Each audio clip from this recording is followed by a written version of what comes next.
আজ এই শাহপরান থানা উপকমিটির নির্বাচনে আমি সম্পাদক পদে বিজয়ী হয়েছি এবং আমি গত 2021 সালেও একবার বিজয়ী হয়েছিলাম। 13টি কমিটি এই সাধারণ শ্রমিকদেরকে সুশৃঙ্খলভাবে পরিচালিত করার জন্য এই কমিটিতে আমরা নেতৃত্বের আসনে যারাই আসেন সবাই একটি গণতান্ত্রিক পদ্ধতির মাধ্যমেই নির্বাচনের মাধ্যমেই এই নেতৃত্বে আসেন।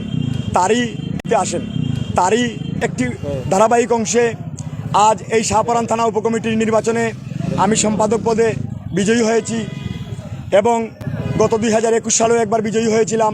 2017 সালেও একবার সহসম্পাদক পদে এখানে বিজয়ী হয়েছিলাম।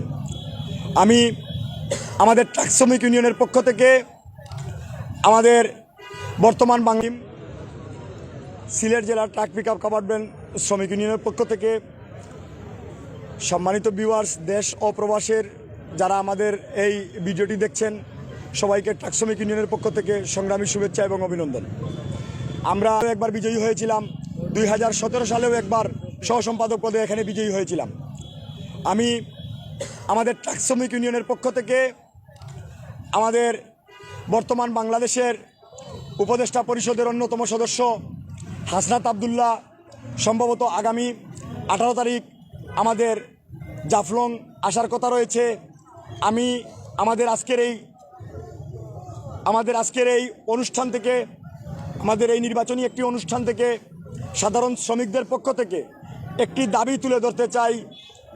আমাদের এই সিলেটের পাথর কোয়ারিগুলো যেগুলো বন্ধ রয়েছে, বেলা নামক একটি সংগঠনের, পরিবেশবাদী একটি সংগঠনের একটি মামলার ভিত্তিতে যেই কোয়ারিগুলো বন্ধ রয়েছে, আমরা আশা করি এ দেশে যেহেতু মায়ানমারের রোহিঙ্গারা আমার দেশে এখনও খাদ্যাভাবে মারা যায়নি, কিন্তু আমরা বলতে পারি যে আমাদের এই পাথর কোয়ারির সাথে যেই শ্রমিকগুলা জড়িত, ট্রাক শ্রমিক বলেন, কোয়ারি শ্রমিক বলেন, লেবার শ্রমিক বলেন, যারা জড়িত ওরা মারা যায়নি, ঠিক আছে, খাদ্যাভাবে হয়তো মারা যায়নি, কিন্তু ওরা মানসিকভাবে বিপর্যস্ত এবং ঋণগ্রস্ত।